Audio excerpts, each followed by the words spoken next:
Hi there, I'm Gary. Welcome to my channel. Today I'm building the Westland Gazelle helicopter in 1/72nd scale from Airfix. Now this was one of the kits sold through LIDL stores in summer of 2026. If you enjoy the show, please remember to give it the old imperial thumbs up on the like button, hit the notification bell and subscribe to the channel if you haven't done so already. All of these are free and a great way to show your support. Before we get building, I just wanted to have a quick look at the helicopter itself.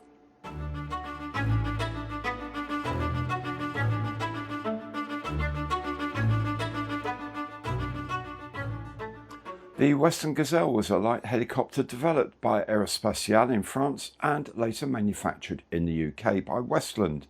The first flight of the Gazelle was in 1967. The prototype had a conventional tail rotor, but subsequent aircraft used a fenestron, a ducted fan design that is quieter and safer for ground personnel. It entered service with the French Army in 1971. In UK service, the Gazelle was used by all arms of the military: Royal Air Force, Royal Navy, Royal Marines and the Army, across a range of roles from anti-tank, reconnaissance and pilot training. Gazelles have been used in numerous conflicts around the world, including the Falklands, Iraq, Kosovo, Afghanistan and Northern Ireland. The Gazelle was finally withdrawn from UK service in 2023. Its ease of maintenance, speed and excellent flying characteristics also made the Gazelle a popular civilian helicopter, as we see in the kit today. The Airfix kit of the Gazelle first appeared in 1973 and is one of the most popular subjects, having been reissued on 18 different occasions. It has appeared in most of the Airfix design patterns, often as a model set with paint, paintbrush and cement. This 2026 release is the first to feature a civilian scheme and has a completely redesigned box style.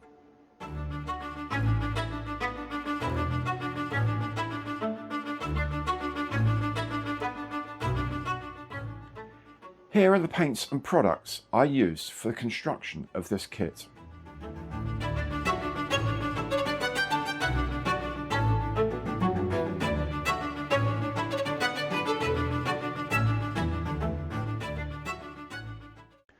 We start with the cabin, and the two front seats need to be glued in.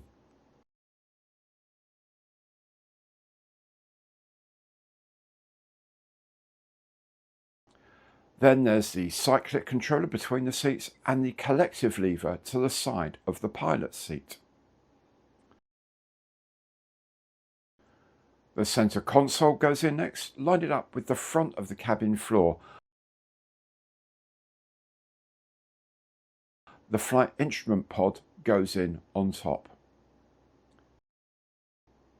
Then finally, the rear wall of the cabin goes in.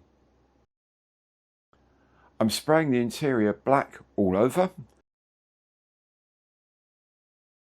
Then I'm going to brush paint the seats blue. I'll add a few blobs of white for instruments and dry brush the edges with grey to pick them out. Now the crew, I've given orange jumpsuits and blue harnesses just because I think it looks cool. The inside of the cabin I've sprayed black, then the rear windows need to go in. You need to push hard to get them to sit squarely in the hole. Then my crew can be put into their crew seats. These figures don't sit naturally on these seats, there's quite a lot of fiddling needed. And with the crew in place, the cabin can be fitted into the fuselage. Note how one pilot is already trying to escape. And with the cabin in, the two halves of the fuselage go together. I must say this is a very decent fit. The engine pod comes in two halves and it sits on top of the fuselage.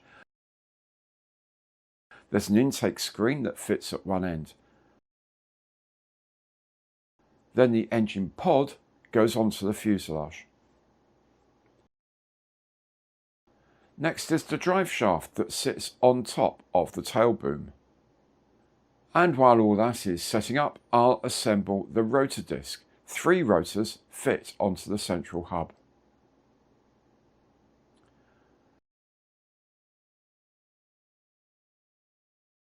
And with the fuselage set up, I'll add the horizontal stabilisers and the small fins that sit at the ends.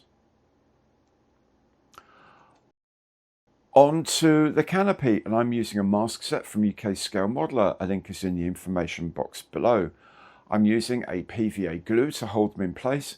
The fit is pretty decent, to be fair. There are two side panels and a roof panel. Allow them to set up fully. Now the front glass fits well, but I did need to sand down the centre console to allow the plastic to sit far enough back properly. And with all the glass done, I'm fitting the skids. At the back there's a proper hole, but at the front there's just a recess for alignment. Okay, now onto the paint, and I'm first using a grey primer. Then I'll paint the orange in the fenestron. This will be masked off with a circle of Tamiya paper. With that dry, I can paint the fuselage. I'm using a colour called Scotia Blue.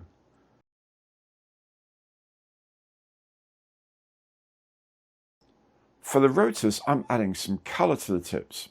First I sprayed them white, now I'm adding a red stripe, and then I'll mask all of that off before spraying the whole of the rest of the rotor black. So with all the paint dry, I'm assembling the fenestron first by adding the blade disc, followed by the end cap. And then I'm onto the decals, only a very few on this kit. And once the decals are set, I can take off the canopy masks. There are just a few aerials to fit under the fuselage.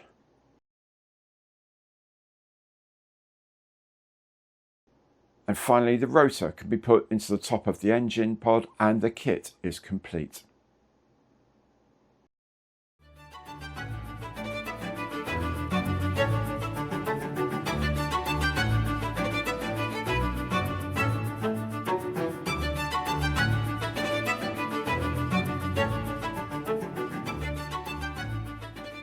So there we have it, a nice little helicopter kit and something I actually enjoyed making. In terms of being one of the 5 summer kits at LIDL, maybe it's a little fiddly to do if you've never made a model before. But then if you're treating it more as a toy than a model, then there's really not too much you can do wrong. It will be on the fragile side though.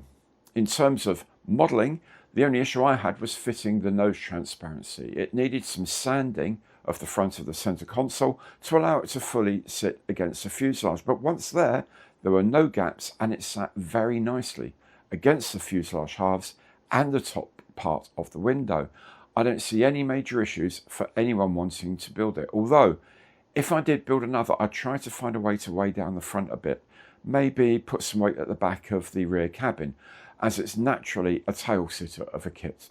Anyway, I enjoyed it, which is, of course, the main thing. Now, if you enjoyed the video, nice segue there, I thought, then please remember, give it a hit on the like button, ding the notification bell, and subscribe to the channel. Thanks so very much for watching today, and goodbye.